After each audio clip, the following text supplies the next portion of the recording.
Hook your partner with these hot positions.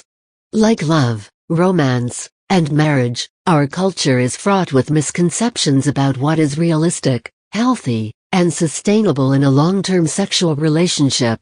We feed the line that we should feel madly in love with our partners every day for eternity, and we shouldn't experience normal states like doubt or anxiety if we're with the right partner.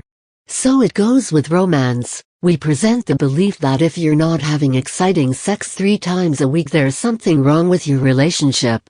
So here are some truths about sex, truths that you usually don't read about in magazines or see depicted in the media. They're derived from years of listening to my clients and course members sharing their most intimate fears, anxieties, and insecurities about what happens or doesn't happen in the bedroom.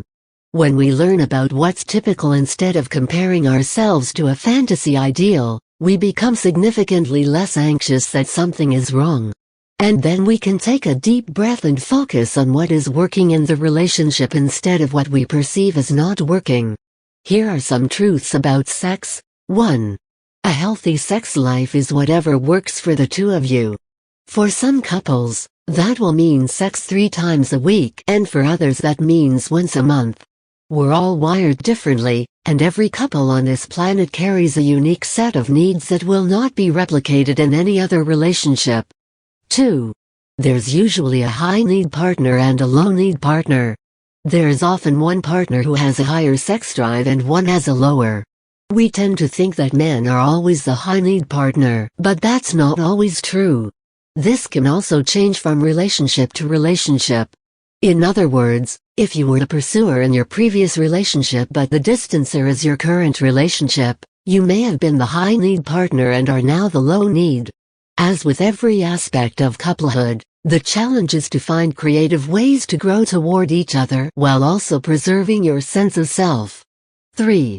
Sex isn't only what occurs in the bedroom. In a culture that likes to categorize and compartmentalize, many people carry a belief that says that sex is only what happens between the sheets. This mindset invalidates cuddles, flirtations, sweet kisses in the kitchen, and all other forms of sexual affection that may fill in the times between what we typically think of as actual sex. So when the magazines splatter the anxiety-provoking "Are you having enough sex?" across the cover, you can assess your sex life from a more well-rounded perspective by including all sexual interactions and probably answer yes. 4.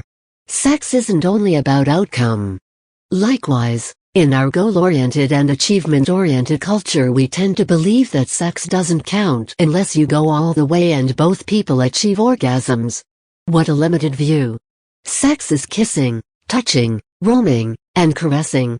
And more than all of that, a truly healthy sexual relationship is one in which both people feel safe to express and explore their sexuality together.